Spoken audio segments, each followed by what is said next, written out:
کل کے جہاں اختتام ہوا تھا نشست کا، ہم سارے اس بات کو پڑھ چکے ہیں، جان چکے ہیں کہ کفار مکہ نے اسلام کو روکنے کے لیے، نبی سرور عالم صلی اللہ علیہ وسلم کو روکنے کے لیے تمام حربیں استعمال کیے۔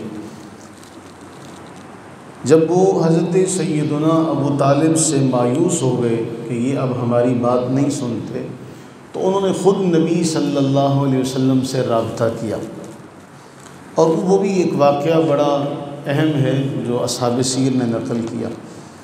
رسول اللہ صلی اللہ علیہ وسلم حرم میں بیٹھے ہوئے تھے، اور سارے کفار مکہ کے سردار بھی وہاں بیٹھے ہوئے تھے۔ عتبہ بن ربیعہ یہ ان کا سردار ہے۔ اس نے اپنے باقی ساتھیوں سے، چیلوں سے کہا، کیا خیال ہے تمہارا، میں خود نہ ان کے پاس جاؤں، میں خود جا کے نہ ان سے بات کروں؟ تو عتبہ جو ہے وہ خود رسول اللہ صلی اللہ علیہ وسلم کے پاس حاضر ہوا، اور عتبہ نے جو بات کرنے کا طریقہ اختیار کیا وہ بھی بڑا اہم ہے۔ عتبہ کہنے لگا، اے بھتیجے، آپ جانتے ہیں کہ آپ کا مقام و مرتبہ پورے اس معاشرے میں کتنا زیادہ ہے، نسب کے اعتبار سے آپ کیسے ہیں، سارا مکہ آپ کی عزت کرتا ہے، آپ صادق و امین ہیں، لیکن یہ آپ نے کون سا راستہ اختیار کر لیا؟ قوم میں تفرقہ پیدا ہو گیا، لوگ دو جماعتوں میں بٹ گئے، آپ اپنی قوم کے خداؤں کا انکار کرتے ہیں، قوم کو گمراہ کہتے ہیں، یہ کوئی اچھی بات تو نہیں ہے۔ میں ایک پیشکش تمہارے سامنے رکھتا ہوں۔ یہ عتبہ بن ربیعہ نبی سرور عالم صلی اللہ علیہ وسلم کے سامنے جو باتیں رکھتا ہے، اصحاب سیر نقل کرتے ہیں، وہ کہنے لگا کہ میری قوم مجھے نمائندہ بنا کے تمہارے پاس بھیج رہی ہے، چند باتیں ہیں، اگر آپ کو مال کی ضرورت ہے تو اتنا مال ہر بندہ جو ہے وہ جمع کرتا ہے کہ آپ مکہ کے سب سے مالدار ترین شخص بن جائیں گے۔ یہ جملے جو ہے نا، یہ یاد کرنے والے ہمارے آج کے دور میں جو ملحدین ہیں، وہ نبی سرور عالم صلی اللہ علیہ وسلم کی ذات مقدسہ پر اتنے معاذ اللہ ثم معاذ اللہ رقیق قسم کے وہ حملے کرتے ہیں اور ایسی باتیں کرتے ہیں۔ نبی سرور عالم صلی اللہ علیہ وسلم کو اگر دولت اور اقتدار کا کوئی ذرا سا بھی معاملہ ہوتا تو یہ عتبہ جو تھا حضور کے پاس چل کے حاضر ہوا تھا کہ اگر آپ کو دولت چاہیے تو سارا مکہ آپ کو دولت دے دے گا، اور آپ مکہ کے سب سے مالدار ترین آدمی بن جائیں گے، اور اگر آپ کو سرداری چاہیے تو ہم سارے آپ کو اپنا سردار مان لیتے ہیں، ہم سارے کے سارے آپ کو اپنا سردار مان لیتے ہیں، بیعت کر لیتے ہیں آپ کے ہاتھ۔ اگر آپ کو کسی سے شادی کرنی ہے تو مکہ کی جس خاتون سے آپ شادی کرنے کا کہتے ہیں اس سے آپ کی شادی کرا دیتے ہیں۔ ان کے بعد اس نے پھر کہا، اگر آپ کو لگتا ہے آپ کے ساتھ کوئی معاملہ ہے، کوئی مسئلہ ہے تو ہم آپ کا علاج کروا دیتے ہیں۔ عتبہ نے یہ بات کی، نبی سرور عالم صلی اللہ علیہ وسلم نے فرمایا، سنو، تم نے اپنی بات ساری کہہ لی، اب میری سنو۔ رسول اللہ صلی اللہ علیہ وسلم نے حامیم السجدہ کی تلاوت شروع کر دی۔ نہ اس کو کوئی کر سکتا ہے، نہ اس کی مثال ہی ہو سکتا ہے کوئی، کہ جب صاحب قرآن نے خود قرآن پڑھا ہوگا۔ آج ہم دنیا کے سب سے حسین ترین اچھی آواز والے قاری کو بٹھا کے سنیں، کتنا سرور آتا ہے، اور قرآن تو ویسے بھی کوئی پڑھے سننے میں بڑا سرور آتا ہے، اور جب رسول اللہ صلی اللہ علیہ وآلہ وسلم نے، رب کے محبوب نے قرآن پڑھا ہوگا، اس کا مقام ہی کیا ہوگا۔ لیکن بدقسمتی یہ ہے کہ وہ سامنے محبوب کریم علیہ السلام کو دیکھ کر آپ کی زبان سے قرآن سن کے بھی وہ ہدایت پر نہ آ سکے۔ اس نے قرآن سنا اور پھر قرآن سن کے وہ حیران ہو گیا، اور وہ کہنے لگا اپنی قوم والوں کے پاس جا کے، بخدا یہ تو نہ اشعار ہیں، نہ یہ کہانت ہے، نہ یہ جادو ہے، اے سرداران قریش، میری بات کو مانو، تم اس کے خلاف لڑنے کا اعلان، جو بات تم نے کی ہے اس سے پیچھے ہٹ جاؤ، اپنے اس ارادے سے باز آؤ، اس لیے کہ اگر باقی عرب والے اس کے مقابلے میں جیت گئے تو تمہارا مسئلہ حل ہو جائے گا، اور اگر اس کے برخلاف ہوا کہ یہ عرب والوں پر غالب آیا تو تمہارا ہی فرد ہے نا، تمہیں سرداری مل جائے گی۔ انہوں نے کہا دیکھا جو ان کے پاس جاتا ہے وہ انہی کا ہو جاتا ہے۔ اور یہاں اصحاب سیر نے لکھا کہ اتنے میں حج کا موسم آ گیا۔ حج کا موسم آیا تو کہتے ہیں کیا کرنا چاہیے؟ کہتے ہیں یار جو لوگ آئیں گے باہر سے وہ سارے کے سارے آ کے ان کی باتوں کو سنیں گے، جو ان کے پاس جائے گا وہ ان کا ہو جائے گا۔ اب انہوں نے ہر جگہ پر ہر رستے پر، ہر چوراہے پر اپنا ایک نمائندہ بٹھا دیا، اپنا ہرکارہ بٹھا دیا، اور وہ کہتا یار ان کی بات نہ سننا، ہمارے علاقے میں ایک ایسا بندہ ہے اس نے یہ معاملہ کیا، ان کی بات نہ سننا، ہر آنے والے کو کہتے۔ اصحاب سیر نے لکھا انسان کی فطرت ہے، اس کو جس کام سے روکا جائے وہ کہتا ہے یار کریں تو صحیح، دیکھیں تو صحیح۔ وہ کہتے ہیں اس کا معاملہ الٹا ہو گیا کہ وہ یہ چاہتے تھے کہ نبی سرور عالم صلی اللہ علیہ وسلم کی بات کوئی نہ سنے، لیکن معاملہ یہ ہوا کہ وہ جتنا روکتے تھے اتنا ہی ہر بندہ نبی سرور عالم صلی اللہ علیہ وآلہ وسلم کے پاس حاضر ہوا۔ اب کہتے کیا ہیں؟ اور پہلے اگر وہ 5-10 بندوں تک وہ بات پہنچنی تھی تو اس کے بعد پھر ایسا ہوا کہ نبی سرور عالم صلی اللہ علیہ وسلم کا پیغام حج میں آنے والے ہر شخص کے پاس پہنچا، اور ہر بندے نے آپ کے پیغام کو سنا۔ لیکن معاملہ جو اگلا ہے نا وہ اس سے زیادہ حساس ہے۔ وہ معاملہ یہ ہے، یہ بھی آیا کہ حضور سرور عالم صلی اللہ علیہ وسلم بازاروں میں حج کے موسم میں یہ آواز، یہ نغمہ سناتے ہیں، اے لوگو کلمہ پڑھ لو کامیاب ہو جاؤ گے، لا الہ الا اللہ کہہ دو تفلحو، کامیاب ہو جاؤ گے۔ اور پیچھے پتہ ہے یہ سارے کے سارے کفار مکہ اونچی آواز سے آوازیں کستے ہوئے اس کی بات نہ ماننا یہ بے دین ہے، اس کی باتوں کو نہ ماننا یہ بے دین ہے۔ کوئی پیچھے سے پتھر مارتا، کوئی پیچھے سے چادر کھینچتا۔ ایک بار ایسا ہوا کہ نبی سرور عالم صلی اللہ علیہ وآلہ وسلم کے گلے میں جو چادر تھی اس کو اس زور سے کھینچا گیا کہ اب کا سانس مبارک رک گیا۔ ایسے میں حضرت سیدنا ابو بکر صدیق رضی اللہ تعالیٰ عنہ آئے اور آ کے ساری قوم والوں کو پیچھے کیا۔ یہی وہ منظر ہے جس کے بارے میں حضرت علی رضی اللہ تعالیٰ عنہ فرماتے ہیں لوگوں بتاؤ فرعون کے دور کا مومن بہتر تھا، فرعون کے دور کا مومن بہتر تھا، یا وہ شخص بہتر ہے جب سارا کا سارا مکہ ایک طرف ہے اور وہ رسول اللہ صلی اللہ علیہ وسلم کو مارنا چاہتے ہیں معاذ اللہ، اور ایک شخص تنہا کھڑا ہو کے کہتا ہے لوگوں کیا کر رہے ہو؟ ایسے شخص کو مارنا چاہتے ہو جو یہ کہتا ہے کہ میرا رب اللہ ہے۔ آج ہمیں بہت ہی نعمتیں ہیں، اتنی نعمتیں، آج ہمیں یوں کہہ دیں کہ سامنے سجا سیا دسترخوان ہے، سب کچھ سجا کر ہمیں دسترخوان پر بیٹھ کر کہہ دیا کھانا کھائیں۔ محنتیں تو ان لوگوں نے کی، قربانیاں تو ان لوگوں نے دیں، اور حضرت سیدنا ابو بکر صدیق رضی اللہ تعالیٰ عنہ مسجد حرام میں کھڑے ہوتے ہیں۔ اللہ تعالیٰ اپنی رحمت کا صدقہ ہمیں مسجد حرام میں حاضری کی توفیق اور شرف عطا فرمائے۔ تو یہ وہی صحن حرم ہے جہاں رسول اللہ صلی اللہ علیہ وسلم حالت سجدہ میں تھے تو آپ کے اوپر نجاست ڈال دی گئی۔ وہی صحن حرم ہے جہاں نبی سرور عالم صلی اللہ علیہ وسلم کے گلے میں چادر جو تھی اس کو کھینچا گیا کہ آپ کا سانس رک گیا۔ یہ وہی صحن حرم ہے جہاں حضرت سیدنا ابو بکر صدیق رضی اللہ تعالیٰ عنہ کے چہرے پر جوتے پڑے، اتنے جوتے پڑے کہ آپ کا ناک مبارک چھپ گیا تھا، اتنا چہرہ آپ کا سوج گیا تھا۔ جب وہاں جائیں اور اللہ تعالیٰ یہ شرف عطا کرے تو صحن حرم کی فضاؤں سے یہ بھی سوال کیجئے گا کہ اے صحن حرم یہ ان کی قربانیاں ہیں، اے بیت اللہ تو نے کیا کیا معاملات نہیں دیکھے، یہ ان کی قربانیاں ہیں کہ آج یہ سارا کا سارا معاملہ۔ تو خلاصہ کلام یہ کہ نبی سرور عالم صلی اللہ علیہ وسلم کے پاس جانے کے لیے انہوں نے بڑے بڑے معاملات اختیار کیے، بڑے بڑے پروپیگنڈے کیے۔ اچھا بیٹھ گئے، سارے کے سارے جمع ہو گئے، کہتے ہیں یار کوئی ایسا معاملہ کوئی سوچا جائے جس سے نا لوگ ان کے پاس نہ جانے پائیں۔ سارے بڑے بیٹھے ایک دوسرے کو کہتے ہیں یار کیا کیا جائے؟ اچھا کہتے ہیں یار یہ ہم نا شور مچائیں گے، لوگوں کو کہیں گے کہ یار یہ جادوگر ہے۔ اب انہی کا ایک بڑا کہتا ہے تمہیں لگتا ہے یہ جادوگر ہے؟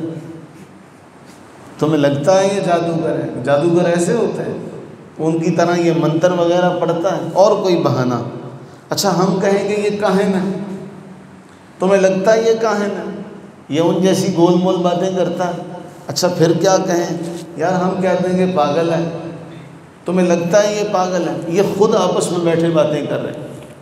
اچھا یار کہہ دیں گے کہ یہ شاعر ہے، وہ پھر کہتا ہے تمہیں لگتا ہے کہ اس کے کلام میں اشعار ہے؟ اس کا کلام تو جو سنتا ہے وہ اسی کا ہو جاتا ہے۔ اور پھر کیا دیکھا تھا ہم نے، کئی بار یہ پڑھا ہے، سارے لوگ کانوں میں روئیاں ڈالتے، کیا کچھ کرتے کہ کہیں رسول اللہ صلی اللہ علیہ وسلم کی بات ہمارے کانوں میں نہ پڑ جائے۔ حضرت زماد رضی اللہ تعالی جو طبیب تھے اپنے دور کے، انہیں جب مکہ معظمہ میں داخل ہوئے تو لوگوں نے کہا روک لیا، اے زماد تو کتنا حکیم آدمی ہے، دانا آدمی ہے، تو ان کے پاس نہ جانا۔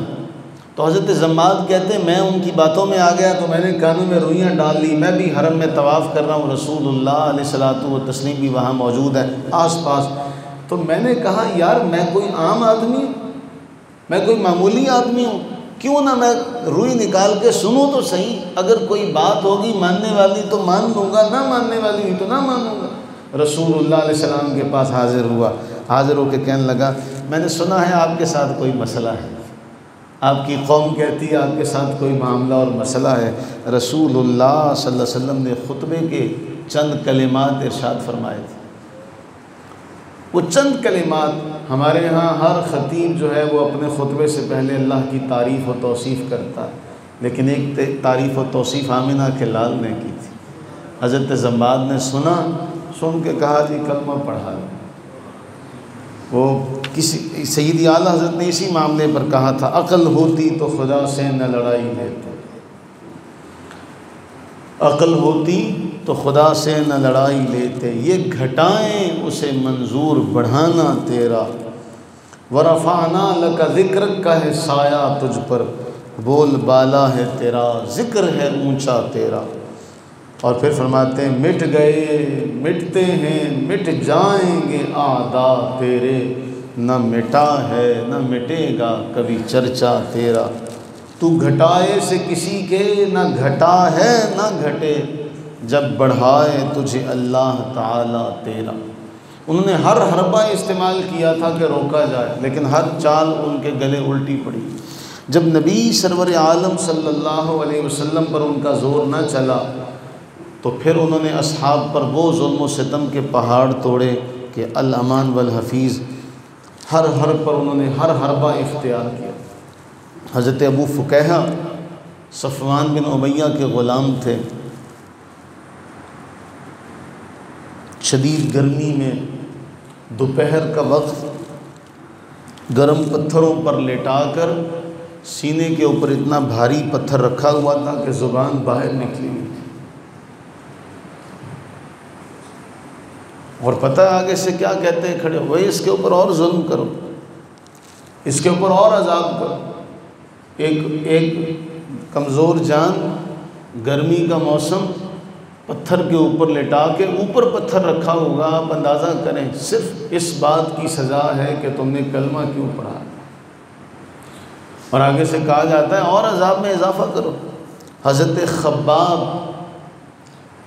خباب رضی اللہ تعالیٰ عنہ انگارے دہکا لیے جاتے، کوئلے دہکا کر ان کوئلوں پر ان کو لٹا دیا جاتا،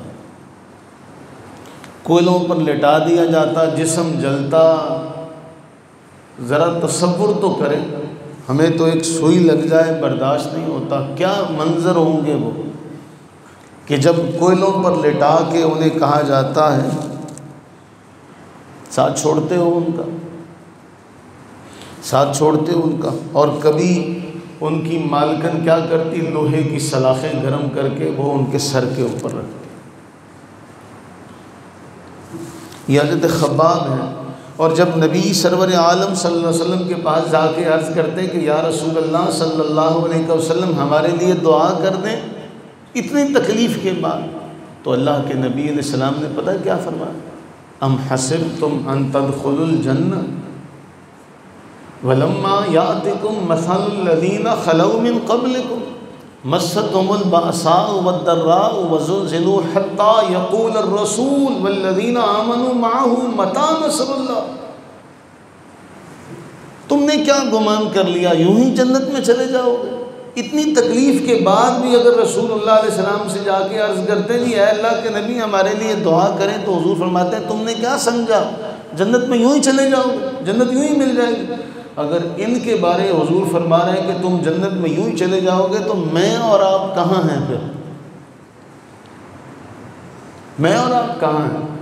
حضور سرور عالم صلی اللہ علیہ وسلم نے فرمایا سنو، مسلمان ہونا کوئی اتنا آسان کام نہیں، کفار ہر دور میں یہ ظلم و ستم کرتے آئے کہ جو اللہ کو مانتا، کافروں کا طریقہ کار پتہ ہے سابقہ امتوں کے ساتھ کیا تھا؟ لوہے کی کنگھی جسم میں ڈالتے کھینچ لیتے، نوچ لیتے، آرا چلاتے، دو ٹکڑے کر دیتے۔ تم نے تو ابھی دیکھا ہی کچھ نہیں۔ حضرت عمار ابن یاسر رضی اللہ تعالیٰ عنہ، حضرت سمیہ ابو جہل نے ان کو برچھی ماری تھی۔ یہ وہ لوگ تھے، حضرت صہیب رومی رضی اللہ تعالیٰ عنہ، اور اس کے بعد حضرت مصعب بن عمیر۔ حضرت مصعب بن عمیر کے بارے میں اصحاب سیر نے لکھا اپنے دور کا مہنگا ترین لباس پہننے والے، اعلیٰ ترین جوڑے جوتوں کے پہننے والے، اور کہتے جہاں سے گزر جاتے لوگوں کو پتہ چل جاتا کہ یہاں سے مصعب گزرے ہیں۔ اتنی اعلیٰ ترین خوشبو، مکہ کی سب سے مہنگی خوشبو استعمال کیا کرتے۔ لباس ان کے جیسا نفیس کسی کا نہیں ہوتا تھا، جوتے ان کے جیسے نفیس کسی کے نہیں ہوتے تھے، خوشبو ان کے جیسی اعلیٰ کوئی نہیں لگاتا تھا۔ اور جب اسلام قبول کر لیا، اسلام قبول کیا، تو رسول اللہ صلی اللہ علیہ وآلہ وبارک وسلم نے دیکھا کہ حضرت مصعب کا رنگ پھیکا پڑا ہوا ہے، ایک پھٹی پرانی چادر ہے پورے جسم پر، ایک پھٹی پرانی چادر، جگہ جگہ سے پیبند لگے ہوئے ہیں۔ رسول اللہ صلی اللہ علیہ وسلم نے دیکھا تو فرمایا وقت وقت کی بات۔ کسی دور میں مصعب کا معاملہ ایسا ہوتا تھا، آج مصعب کا یہ معاملہ ہے، یہ سب کا سب قربان کیا تھا مصعب نے رسول اللہ صلی اللہ علیہ وسلم کی محبت میں۔ اور پھر غزوہ بدر میں مہاجرین کا جھنڈا جو تھا مصعب کے ہاتھ میں تھا، غزوہ احد میں بھی جھنڈا انہی کے ہاتھ میں تھا۔ یہ تو ہم آگے چل کے غزوات میں پڑھیں گے، لیکن جانتے ہیں جب حضرت مصعب رضی اللہ تعالیٰ عنہ کو دفن کیا جانے لگا تو صرف ایک چادر تھی، اور اس اگر چادر سے سر ڈھانپتے تو ان کے پاؤں ننگے ہو جاتے تھے، اور ان کے پاؤں ڈھانپا جاتا تو سر مبارک ننگا ہو جاتا۔ نبی سرور عالم صلی اللہ علیہ وسلم نے فرمایا ان کے سر کو چادر سے ڈھانپ دو، ان کے پاؤں کے اوپر گھاس ڈالتا۔ من المؤمنین رجال صدقوا ما عاہدوا اللہ علیہ، فرمایا مومنوں میں کچھ ایسے مرد بھی ہیں جنہوں نے اللہ سے کیے گئے وعدے کو سچا کر دکھایا۔ اس موقع پر فرمایا تھا اے احد کے جانثارو، میں گواہی دیتا ہوں تم قیامت کے دن شہداء کے مقام پر فائز ہو۔ یہ حضرت مصعب کا حال تھا۔ کسی کو اونٹ کے ساتھ باندھ کر ایک پاؤں ایک اونٹ کے ساتھ اور دوسرے اونٹ کے ساتھ باندھ کر دوڑا دیا گیا۔ یہ سب کا سب اس لیے تھا کہ انہوں نے کلمہ کیوں پڑھا تھا، یہ سب کا سب اس لیے تھا۔ ہم نے تو میرے عزیزو اسلام کے لیے کچھ بھی نہیں کیا، ان سب سے نبی سرور عالم صلی اللہ علیہ وسلم فرماتے ہیں تم کیا سمجھتے ہو یوں ہی چلے جاؤ گے جنت میں؟ ہمارے پاس تو ہے ہی کچھ نہیں، ہم نے تو کیا ہی کچھ نہیں۔ کہ جس کے بارے میں ہم یہ کہیں کہ ہم کچھ کر سکتے ہیں؟ اللہ سے دعا کریں کہ آج اگر ہمیں اللہ تعالیٰ نے زندگی عطا فرمائی ہے، ہمیں اللہ تعالیٰ نے صحت عطا فرمائی ہے، تو ہم اس کے دین کی آبیاری کے لیے، اس کے دین کی تبلیغ کے لیے کچھ کر سکیں۔